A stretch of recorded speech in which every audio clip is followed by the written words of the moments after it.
تاب کے درگے تیرگی می روی بہر توبہ درائے شباب غوی بشنو از گوش دل مثنبی مانوی در رہے صدق برتا مسمم شوی بشنو از گوش دل مثنبی مانوی در رہے صدق برتا مسمم شوی۔ بسم اللہ الرحمن الرحیم، الحمدللہ رب العالمین والصلاة والسلام علی سیدنا و مولانا محمد النبی الامی وآلہ واصحابہ اجمعین، اما بعد۔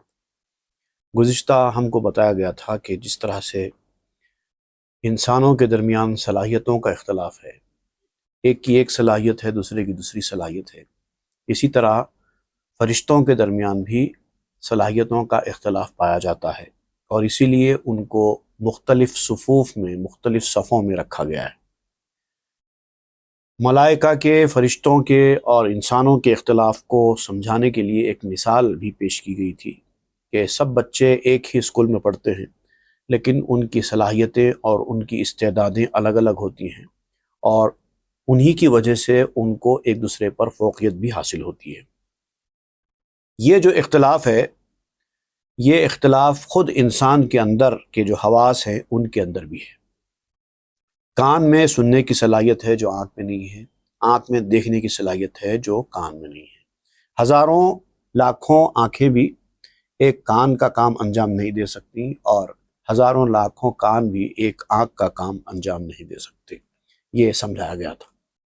اب آج اسی گفتگو کو آگے جاری رکھا جائے گا۔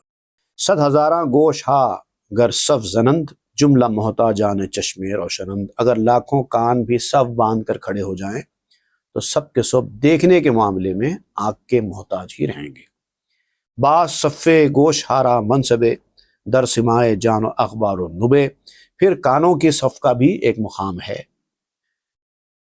کان بھی اپنا ایک کام انجام دیتے ہیں، آنکھیں بھی اپنا ایک کام انجام دیتے ہیں، اور کانوں کا کام دنیا کی آوازوں کو سننا ہی نہیں ہے، بلکہ کچھ خفیہ کان بھی ہوتے ہیں انسان کے جو اللہ تعالیٰ ہر کسی کو وہ کان نہیں دیتا، اور وہ ہے روح کی آواز کو، اندر کی آواز کو سننا، اور پھر قرآن و حدیث کو سننا، سمجھنا، یہ بھی ہر انسان کے بس کی بات نہیں ہوتی۔ صد ہزاراں چشمرا آں راہ نیست، ہے چشم السما آگاہ نیست۔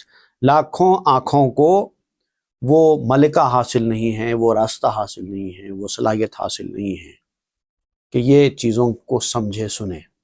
اسی لیے اللہ تعالیٰ نے حق کی آواز کو نہ سننے والے کے لیے بہرے کا لفظ استعمال کیا ہے، حالانکہ وہ جسمانی طور پر تو بہرے نہیں تھے، لیکن ان کو بہرے کہا گیا ہے۔ اسی طریقے سے آنکھ والے اگر ہوں گے تو ہزار آنکھ والے ہوں گے، لیکن آنکھوں سے سننے کا کام تو انجام نہیں دیا جا سکتا۔ ہم چنی ہر حص یک یک می شمر، ہر یک معزول ازاں کار دیگر۔ اسی طرح ایک ایک حص کو گنتے چلے جاؤ، سمجھ میں آتا چلا جائے گا۔ ہر ایک کا کام دوسرے کے کام سے الگ ہے۔ پنج حصے ظاہرو پنج اندرون، در سفند اندر مقام الصافون۔ 5 ظاہری حص ہیں، 5 سینسز ہیں نا ظاہری طور پر، پھر اسی طریقے سے باطنی طور پر بھی 5 حصے ہیں انسان کی جو دکھائی نہیں دیتی۔ ظاہری 5 حص ہے اور باطنی 5 حص ہے، سب کے سب اپنے اپنے کام میں الگ الگ ہیں، اور بالکل صف باندھے کھڑے ہوتے ہیں۔ دماغ کا حکم آیا، آنکھ دیکھنے کے لیے تیار ہو گئی، دماغ سے آرڈر پاس ہوا، کان سننے کے لیے تیار ہو گیا۔ تو جو آلہ جس کام کے لیے ہے اس کے اندر وہ صلاحیت دی گئی ہے، اور وہ اس حساب سے کام کرتا ہے، اور سب صف باندھے کھڑے ہیں، اپنے مالک کے حکم پر اپنا کام انجام دیتے ہیں۔ ہر کسے کو از صفے دی سرکشست، میر وسوئے صفے کان ناخوشست۔ اور جو شخص دین کی صف سے سرکشی کرتا ہے، دین کے راستے سے ہٹ جاتا ہے، دین والوں کی صف سے دور ہو جاتا ہے، وہ بھی ایک صف میں چلا جاتا ہے، اور بددینی کی صف ہوتی ہے، بری صف ہوتی ہے۔ ہر چیز اپنی اپنی صف کے ساتھ ہے، ہر آدمی اپنی صف میں ہوتا ہے۔ اگر اس کی ایک صلاحیت ہے تو وہ اپنے صلاحیت والوں کی صف میں رہے گا، اگر اس کے اندر وہ صلاحیت نہیں ہے، دوسری صلاحیت ہے، تو وہ پھر اپنی صلاحیت والوں کی صف میں چلا جائے گا۔ اگر کوئی دین کی استعداد اور صلاحیت رکھنے والا ہے، وہ دینداروں کے ساتھ ان کے صف میں رہے گا، لیکن اگر اس کے اندر دین کو سمجھنے کی صلاحیت نہیں ہے تو پھر وہ بے دین لوگوں کے ساتھ ہی چلا جائے گا۔ تو ز گفتار تعالو کم مکن کیمیائے بس شگرفستی سخن۔ اے نبی، آپ کو جو کہا گیا ہے تعالو، آپ وہ کام جاری رکھیے، اس میں کمی مت آنے دیجیے۔ تبلیغ کرنے والوں سے کہا جا رہا ہے کہ تم کو جو تبلیغ کا کام سپرد کیا گیا ہے، اللہ کے راستے پر بلانا، حق کے راستے پر بلانے کا جو کام دیا گیا ہے، آپ وہ کام کرتے رہیں، اس میں کمی نہ کریں۔ اب اگر کوئی سن رہا ہے تو وہ اس صف والا ہوگا تو سنے گا اور آئے گا، اور اگر اس صف والا نہیں ہوگا، دوسری صف میں جانا ہوگا تو وہ چلا جائے گا، لیکن کہنے والے کو اپنا کام برابر جاری رکھنا چاہیے، کہتے رہنا چاہیے۔ کیمیائے بس شگرفستی سخن، یہ کلمہ آ جاؤ بلاؤ، یہ جو دعوت دیتے ہیں، دعوت اللہ کا جو کام ہے، یہ بہت عجیب و غریب کیمیا کا کام کرتا ہے۔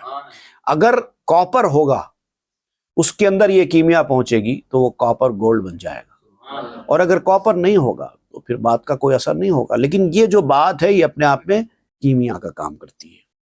گر مسے گردت ز گفتارت نفیر، اگر وہ تانبا ہوگا، اگر وہ کاپر ہوگا، کاپر سے مراد یہاں پر بیس پرسن، اگر وہ بیس پرسن ہوگا تو آپ کے کہنے سے پہلے تو ابتداً اس کو ناگواری محسوس ہوگی، کیونکہ وہ کاپر ہے، بیس ہے، ناگواری محسوس ہوگی، آپ کی بات پہ کان نہیں دھرے گا یا آپ کی بات کو نہیں مانے گا، ایسا ہوگا۔ لیکن کیمیارا ہیچ از وے و مگیر، لیکن آپ کا جو کیمیائی کا جو کام ہے، وہ کام آپ روکنا نہیں چاہیے، آپ کرتے رہنا چاہیے۔ ای زماں کر رست نفس ساحرش گفت تو سودش کنت در آخرش، ہو سکتا ہے کہ اس وقت وہ اپنے نفس کے جادو کے تحت پھنسا ہوا ہو، بہرا ہو گیا ہو، آپ کی بات نہیں سنتا ہو، لیکن آخر میں اگر اس کی قسمت میں ہدایت ہوگی تو آپ کی گفتگو، آپ کا بلانا حق کے راستے پر اس کو فائدہ دے گا۔ اگر اس کی نصیب میں، اس کی قسمت میں ہی اگر گمراہی لکھی ہے تو پھر کوئی اثر ہونے والا نہیں ہے، لیکن اگر اس کی نصیب میں اچھا ہوگا تو آپ کی باتوں کا ایک نہ ایک دن تو اثر اس کے اوپر ہوگا۔ برا ہوگا، سرکش ہوگا، آپ کی بات کو نہیں مانے گا، کچھ بھی کرے گا، آپ اپنا کام کرتے چلے جائیے، بولتے چلے جائیے، حق بات بتاتے چلے جائیے، ایک نہ ایک دن تو اس کے اوپر اس کا اثر ہو ہی جائے گا۔ قل تعالو اے غلام ہی کہ ان اللہ یدعو بالسلام، اور اللہ تعالیٰ فرماتا ہے کہ اے میرے بندے، یہ جو تیرا کام ہے یہ جاری رکھ، بلانے کا کام، دعوت دینے کا کام، یہ کہتے کرتا رہے۔ ان اللہ یدعو بالسلام، اللہ تعالیٰ بھی سلامتی کی طرف بلاتا ہے، اور پھر ہدایت اس کو نصیب ہوتی ہے جس کو اللہ تعالیٰ نے ہدایت دینے کا فیصلہ کر لیا ہے۔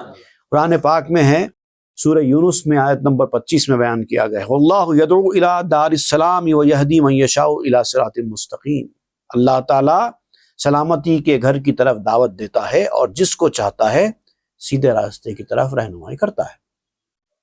تو یہ جو پہلا کام ہے سیدھے راستے کی طرف بلانے کا، یہ اللہ تعالیٰ نے یہ کام اہل اللہ کے، انبیاء اولیاء کے، مصلحین کے، مبلغین کے حوالے کیا ہے، ان کو یہ کام کرتے رہنا چاہیے۔ لیکن دوسرا جو کام ہے ہدایت دینے کا، وہ اللہ تعالیٰ نے اپنے پاس رکھا ہے۔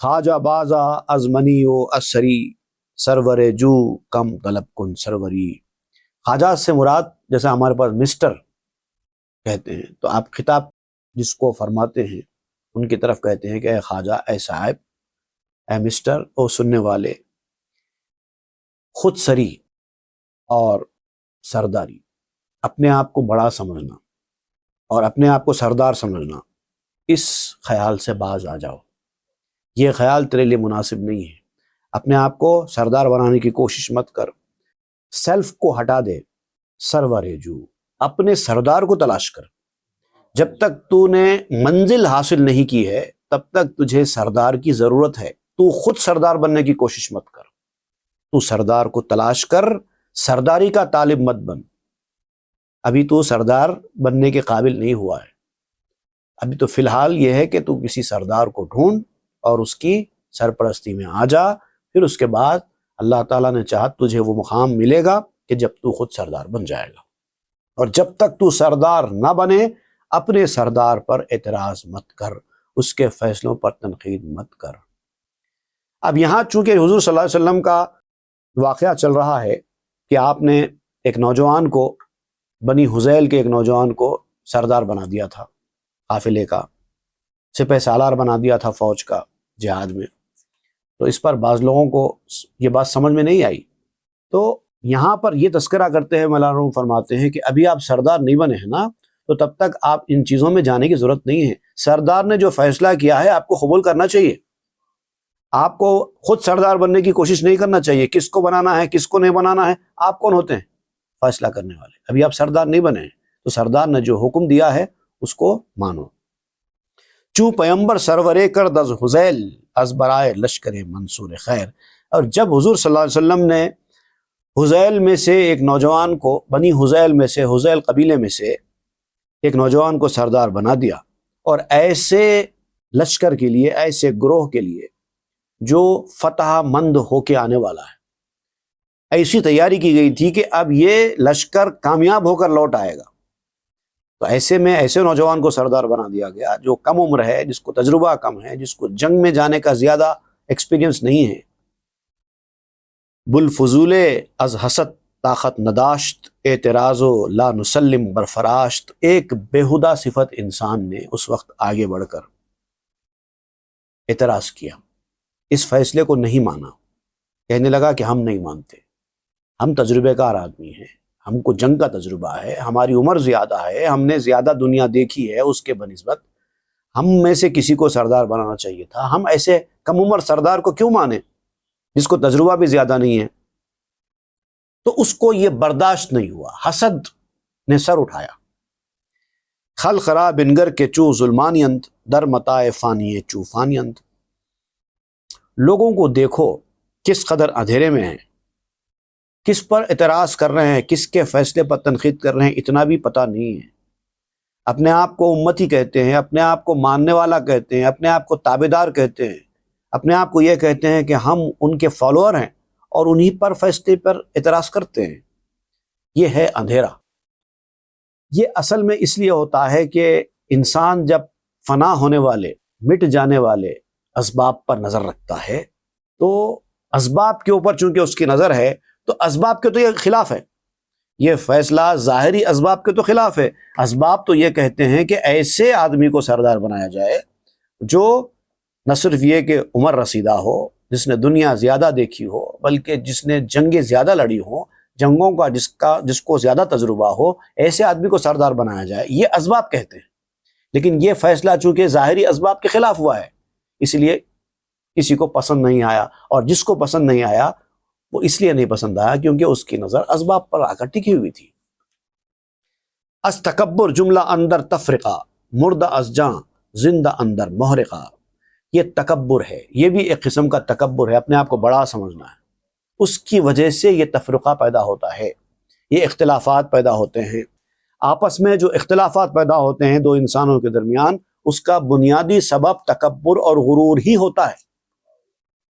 اگر دو انسانوں کے درمیان بالکل تکبر اور غرور آپس میں نہ ہو تو کبھی اختلاف پیدا نہیں ہوتا۔ اب یہاں تو تکبر اور غرور کا یہ عالم ہے کہ کس سے اختلاف کر رہے ہیں؟ جس کو آپ اپنا لیڈر مانتے ہیں اسی کے سے اختلاف کر رہے ہیں، یہ بہت بڑا تکبر ہے۔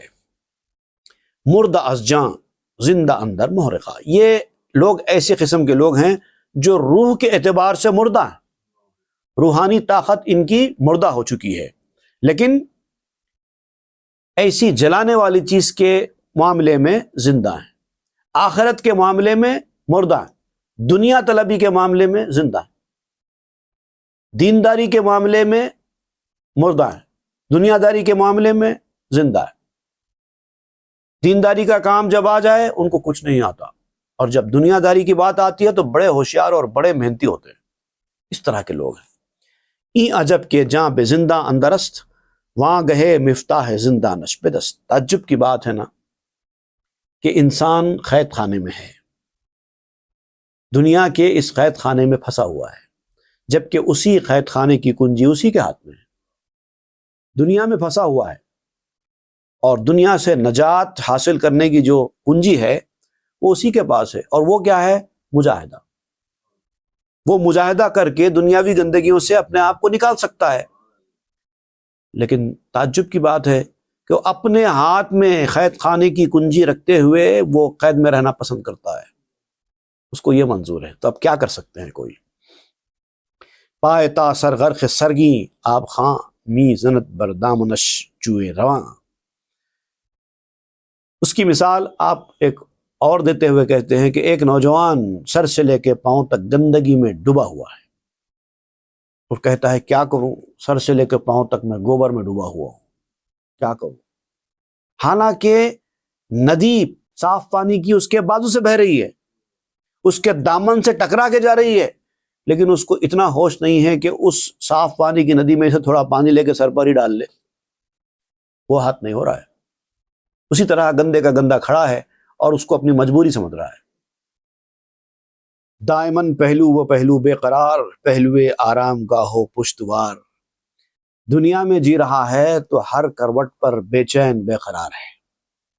حالانکہ آرام کی جگہ اس کے پاس ہے، سہارا اس کے بازو ہے. وہ سہارے کو پکڑنا نہیں چاہتا، آرام کی جگہ حاصل کرنا نہیں چاہتا. تو اب کس کا قصور ہے؟ یہ بے قراری اس کی زندگی میں ہمیشہ رہے گی. نور پنہانست تو جستو جو گواہ، کس گزافہ دل نمی جویت پناہ. نور تو چھپا ہوا ہے، نور تو چھپا ہوا ہے، لیکن جو نور کی جستجو کر رہے ہیں وہ لوگ تو گواہ ہیں. یہ جو اللہ تعالیٰ کا نور ہے وہ تو کسی کو دکھائی نہیں دیتا. ہدایت کا جو نور ہے اس کا جو نتیجہ ہے وہ تو چھپا ہوا ہے، لیکن اس کے پیچھے جو لوگ جستجو کر رہے ہیں وہ گواہ ہے کہ نور ہے. اس کی ایک اور مثال آپ سنیے کہ ایک مقام پر دیوار میں ایک سوراخ ہے اور سوراخ میں سے مسلسل چیونٹیاں لاکھوں کی تعداد میں نکلتی جا رہی ہیں اور جاتی جا رہی ہیں، نکلتی جا رہی ہیں اور جاتی جا رہی ہیں. سوراخ کے اندر کیا ہے آپ کو پتہ نہیں ہے، لیکن ان چیونٹیوں کے ہزاروں کی تعداد میں آنے جانے سے آپ یہ اندازہ تو کر سکتے ہیں اس کے اندر کوئی نہ کوئی چیونٹیوں کے لیے میٹھی چیز تو ہوگی جس کو حاصل کرنے کے لیے چیونٹیاں جا رہی ہیں. ورنہ چیونٹیاں اس قدر بھاری تعداد میں کیوں جاتی؟ تو چیونٹیوں کا یہ جانا اس بات کا گواہی دیتا ہے کہ اس کے اندر چیونٹیوں کے کھانے کا کوئی سامان ہے، حالانکہ وہ دکھائی نہیں دے رہا ہے. ایسے ہی آپ کہتے ہیں ہدایت کا نور تو چھپا ہوا ہے، لیکن اس نور کو حاصل کرنے کے لیے لوگوں کی جو جستجو ہے وہ گواہ ہے کہ ہدایت کا نور ہے. کیونکہ دل جو ہے نا غیر ضروری طور پر کسی کی جستجو نہیں کرتا. جب معمولی چیونٹیاں غیر ضروری طور پر لاکھوں کی تعداد میں ایک سوراخ میں نہیں جاتی تو انسان لاکھوں کروڑوں کی تعداد میں حق کے راستے پر جو جا رہا ہے وہ کیوں جاتا ہوتا؟ گر نہ بودے حب سے دنیا را مناس، نئے بودے وحشت نہ دل جستے خلاص. اگر دنیا کی قید سے، دنیا کے قید خانے سے بچاؤ کا راستہ ہی نہیں ہوتا، اگر انسان یہ سمجھتا کہ یہ دنیا کی قید میں وہ آ گیا ہے اب اس قید سے نکل ہی نہیں سکتا، تو پھر یہ جو لوگوں کو دنیا سے وحشت ہوتی ہے، نجات چاہتا ہے دل دنیا کے کاروبار سے، کس لیے ہوتا تھا؟ وہ ہے لوگوں کو دنیا کے اس غلاظتوں سے، دنیا کی گندگیوں سے اپنے آپ کو نکالنے کی جو جستجو ہے، وہ جستجو خود اس بات کی علامت ہے کہ دنیا کی گندگیوں سے بچاؤ ممکن ہے. وحشتت ہمچو موکل می کشت کے بجو ایزال منہاج رشد. یہی وہ وحشت ہے جو انسان کے دل میں پیدا ہوتی ہے. دینداری کے راستے پر آنے کے بعد دنیا داری سے جو بیزارگی پیدا ہوتی ہے، جو وحشت پیدا ہوتی ہے، یہی وحشت ہے جو انسان کو سپاہی کی طرح کھینچتی ہے اور کہتی ہے کہ اے گمراہ انسان، ہدایت کا راستہ تلاش کر لے، کب تک اس طرح سے بھٹکتا رہے گا. ہست منہاج و نہاں در مکمنست، یافتش رہنے گزافہ جستنچ. اس منزل تک جانے کا راستہ موجود ہے، لیکن یہ جو راستہ ہے وہ چھپنے کی جگہ میں چھپا ہوا پوشیدہ ہے. آپ کو جا کر نکالنا پڑے گا. آپ کو دنیا داری کے اس جنگل سے اپنے آپ کو دور لے جانا پڑے گا، تب جا کے یہ راستہ ملے گا۔ جب تک آپ دنیا داری کرتے رہیں گے، دنیا حاصل کرنے کی کوششوں میں لگے رہیں گے، یہ راستہ آپ کو کبھی نہیں ملنے والا۔ دنیا کو چھوڑنے کی جو جستجو ہے، جب تک آپ وہ نہیں کریں گے تب تک یہ راستہ آپ کو دکھائی نہیں دے گا۔ تلاش پر ٹکا ہوا ہے، جب تک تلاش نہیں کریں گے ملے گا نہیں۔ تفرقہ جویا جم اندر کمی، تو دری طالب رخ مطلوب بھی۔ ہوٹ سے مراد یہاں پر کیا ہے؟ کثرت، انسانوں کی کثرت، اور جو منزل ہے وہ کثرت منزل نہیں ہے، وہ اتحاد منزل ہے، اور وہ ہے توحید۔ اب آپ یہاں پر کہتے ہیں کہ توحید کے راستے پر جانے کے لیے، اتحاد کے راستے پر جانے کے لیے پھوٹ کے راستے سے ہو کر جانا پڑے گا، یعنی اللہ تک پہنچنے کے لیے بندوں سے ہو کر گزرنا پڑے گا۔ جو طالب ہوگا وہ مطلوب کا چہرہ دکھائے گا، جو اللہ والا ہوگا وہ اللہ کے راستے تک پہنچائے گا۔ اللہ کا راستہ آپ کے لیے چھپا ہوا ہے، لیکن جو اللہ کے راستے پر جا چکا ہے، جو اللہ کے راستے پر جا رہا ہے، اس کے پیچھے پیچھے چلو تو منزل مل جائے گی۔ اور یہی طریقہ اللہ تعالیٰ نے بھی سکھایا ہے، جہاں دعا کرائی اہدنا الصراط المستقیم، اے اللہ ہم کو سیدھا راستہ دکھا۔ صراط الذین انعمت علیہم، ان لوگوں کا راستہ دکھا جن پر تیرا کرم ہوا، جن پر تیرا انعام و اکرام ہوا۔ تو مطلب جن پر اللہ کا انعام و اکرام ہوا ان کے پیچھے پیچھے چلے جانے کا نام ہی سیدھا راستہ ہے۔ مردگان باغ برجستہ زبن، کاں دہندہ زندگی را فہم کن۔ جھاڑ کے نیچے ایک بیج ہوتا ہے جو پہلے بویا جاتا ہے، ایک بیج بویا جاتا ہے جھاڑ کے نیچے، اس کے بعد وہ جھاڑ نکلتا ہے۔ تو پہلے جو بیج ہوتا ہے زمین میں اندر جانے کے بعد پہلے وہ مردہ ہو جاتا ہے۔ پہلے زمین کے اندر جب آپ بیج بوتے ہیں تو کچھ وقت کے لیے وہ زمین میں بیج مردہ ہو جاتا ہے، لیکن اسی مردہ بیج سے جڑ نکلتی ہے اور اسی سے پھر سے تناور جھاڑ بنتا ہے۔ اسی سے زندگی بخشنے والے کو سمجھ لو۔ جو بندہ اللہ کے راستے میں فنا ہو جائے تو فنا ہونے والا بندہ ہی دوسرے بندے کو زندگی بخشتا ہے، اسی سے زندگی حاصل ہوتی ہے۔ چشم ای زندانیاں ہر دم بدر، کہ بدے گر نیستی کش مردور۔ جو لوگ قیدی ہوتے ہیں نا، ان کی نظر ہمیشہ دروازے پر ہوتی ہے، اس امید میں رہتے ہیں کہ اب شاید ہم کو رہائی مل جائے، اب شاید ہم کو رہائی مل جائے۔ تو آپ کہتے ہیں کہ اگر رہائی کی امید ہی ان کو نہ ہوتی تو نظر ان کی دروازے پر کیوں جاتی؟ امید ہی انسان کو لے کر جاتی ہے، اور امید بن رہی ہے کا مطلب یہ کہ کچھ ہو سکتا ہے، تبھی تو امید بن رہی ہے۔ جہاں کچھ ہو ہی نہیں سکتا وہ امید کیوں بنے گی؟ لاکھوں آلودہ اور گندا قسم کے لوگ جو پانی تلاش کرنے والے ہیں، وہ پانی کیوں تلاش کرتے اگر نہر کا پانی موجود ہی نہ ہوتا؟ نہر کا صاف پانی موجود ہے، اسی لیے تو وہ پانی تلاش کر رہے ہیں اور اپنی آلودگی کو دور کرنا چاہتے ہیں۔ اگر پانی ہی موجود نہ ہوتا تو وہ تلاش کیا کرتے؟ تو مطلب آپ یہ سمجھانا چاہتے ہیں یہاں پر کہ یہ جو امید ہے ہماری، یہی اس بات کا ثبوت ہے کہ ہمارے لیے بچاؤ کے، کامیابی کے راستے موجود ہیں۔ ہم جو بچاؤ اور کامیابی کے راستے تلاش کرنے کی جو جستجو اپنے اندر پیدا کر رہے ہیں، وہ اسی لیے پیدا ہو رہی ہے کہ اللہ تعالیٰ آپ کو اس راستے پر لے جانا چاہتا ہے۔ اگر اللہ تعالیٰ کو آپ کا اس راستے پر لے جانا منظور نہ ہوتا تو وہ امید، وہ جستجو آپ کے اندر پیدا ہی نہ کرتا۔ برزمی پہلو ترا آرام نیست، زاں کے در خانہ لحاف و بستریست۔ اب دیکھیے، آپ کسی مقام پر چلے جائیے، کسی سڑک کے کنارے یا کسی فٹ پاتھ پر، تو آپ وہاں لیٹ جائیے، آپ کو نیند آئے گی؟ کیوں آپ کو نیند نہیں آتی وہاں پر جبکہ مزدور کو نیند آتی ہے؟ اس کی وجہ آپ یہی بتاتے ہیں کہ مزدور کو اس آرام دہ بستر اور اس نرم توشک یا بلانکٹ کے ملنے کی کوئی امید نہیں ہے، اس لیے نیند آتی ہے۔ آپ کو امید ہے، اسی لیے آپ کو نیند نہیں آ رہی ہے۔ تو اسی لیے دنیا میں بھی اگر آپ سکون سے جینا چاہتے ہیں تو امیدیں کم کرو۔ اگر کسی چیز کی امید رہے گی وہ نہیں ملے گی تو آپ کو تکلیف ہوگی۔ امید تکلیف دینے والی چیز کا نام ہے۔ اگر آپ اپنی زندگیوں سے تکالیف کو ہٹانا چاہتے ہیں تو امیدیں کم رکھیے۔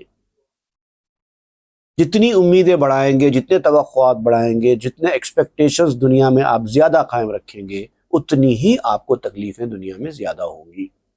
اللہ والے جن کے پاس زیادہ کچھ نہیں ہوتا وہ پھر بھی آرام اور سکون سے مزے سے جیتے ہیں۔ تو کیوں جیتے ہیں؟ اسی لیے کہ ان کی امیدیں کم ہوتی ہیں۔ اس حوالے سے اور بھی کام کی باتیں انشاءاللہ ہم پڑھیں گے آئندہ کے درس میں۔ وصلی اللہ تعالیٰ علی خیر خلق محمد وآلہ وصحبہ اجمعین والحمد للہ۔ تاب کے در لگے تیرگی میں روی، بہر توبہ درائے شباب غوی، بشنو از گوش دل مثنوی معنوی، در رہے صدق برتا مسمم شوی، بشنو از گوش دل مثنوی معنوی، در